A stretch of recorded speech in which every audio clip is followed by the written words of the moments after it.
Have you ever heard the phrase faith over fear? Have you ever wondered, like, what in the world does that actually mean? And what in the world does that actually look like? Well, today we're going to talk about Moses. We're going to take a couple more verses out of Hebrews chapter 11 to talk about how faith can empower us to see the practically impossible, if not completely impossible, accomplished in our lives, and what faith is as a part of that. So jump on in and I'll see you in the video.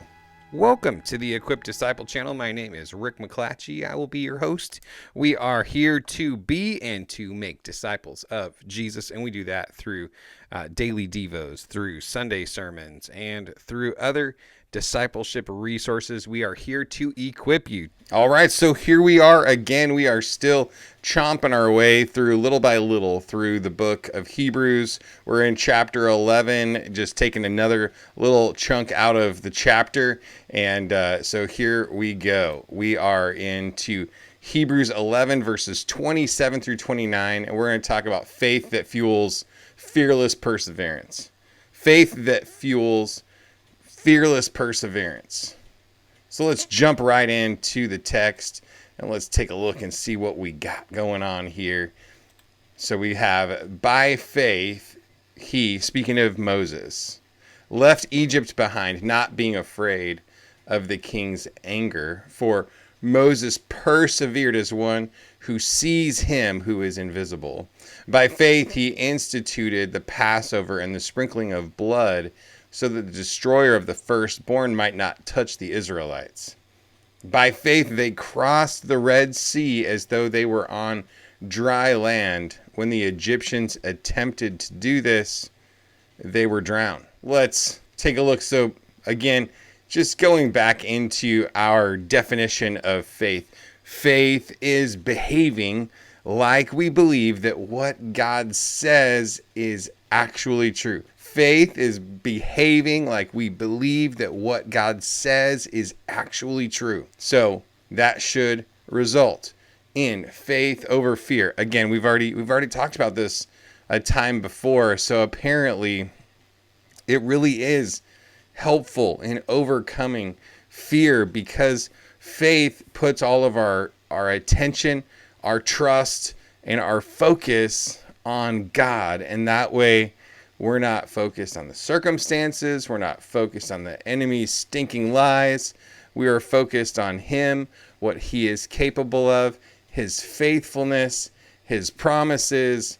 It helps us to overcome fear, because where the fear of the Lord is, where the presence of God is, there is freedom. And we want to be able to walk in that freedom and not be locked down by fear. We don't want to be locked down by fear. We want to be able to operate in boldness and confidence and perseverance. So let's go. Faith produces perseverance. Faith has eyes to see things that are otherwise can't be seen. So Moses could see God.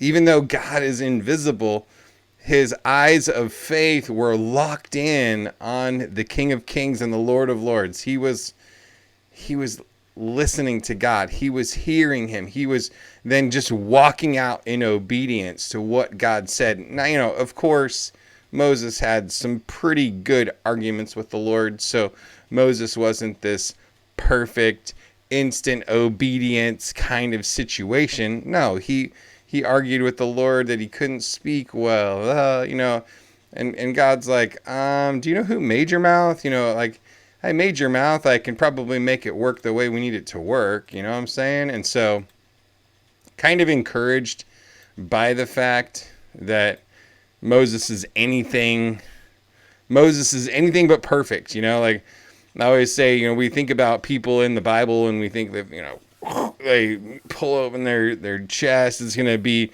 a big red S there because they're Superman. They have super faith. They have super this, super that. No, like we get to read their stories and they are basically exposed as regular, normal people that just happen to have a revelation of who God is and trusted him, put their faith completely in him, obeyed his promises as a result. And we see great things accomplished So faith believes God even when it seems impossible.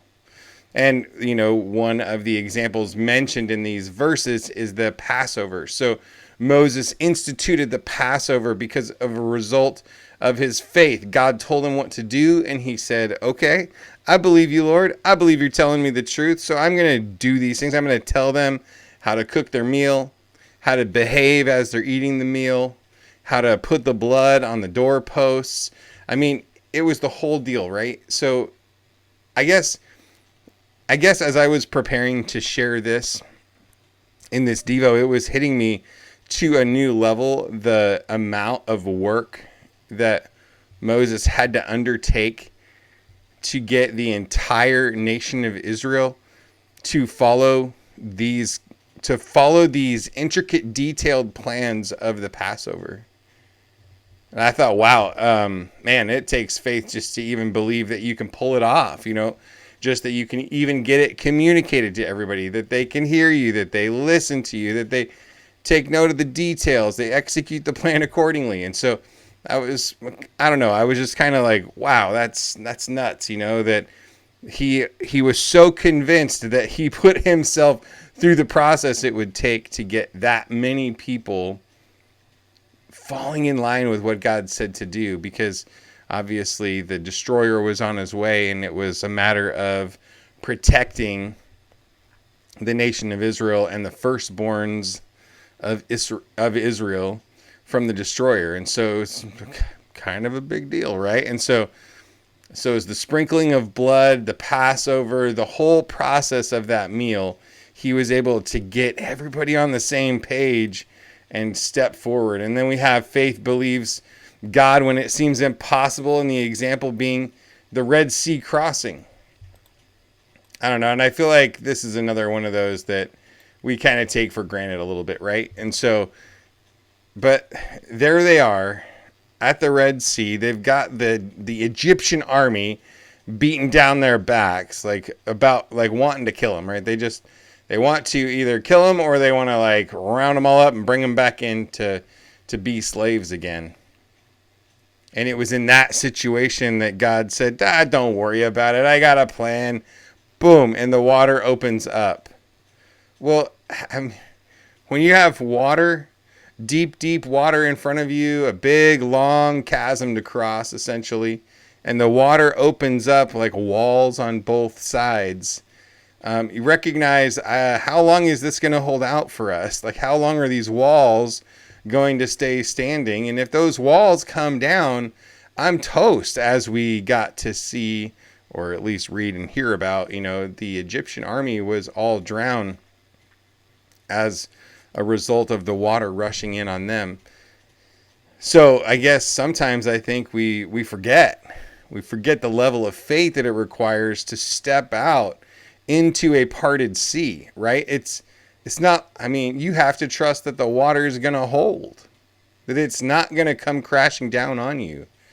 And I think oftentimes we have those same kind of experiences with God, where God calls us out onto the water. God calls us out into the Red Sea. God calls us, to cross that Jordan River. Well, what if the river starts flowing again? And we have to trust and believe that what God says is true, to the degree that we're willing to do the obedience part. So I'm really impacted by how big of a deal both of those things were.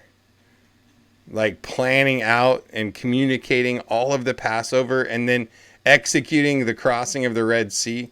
Man, so fearless perseverance, accomplishing the impossible through faith-filled obedience. So our faith, because we believe that what God says is true, results in obedience, which then allows our fearless perseverance to see the impossible accomplished. Come on now.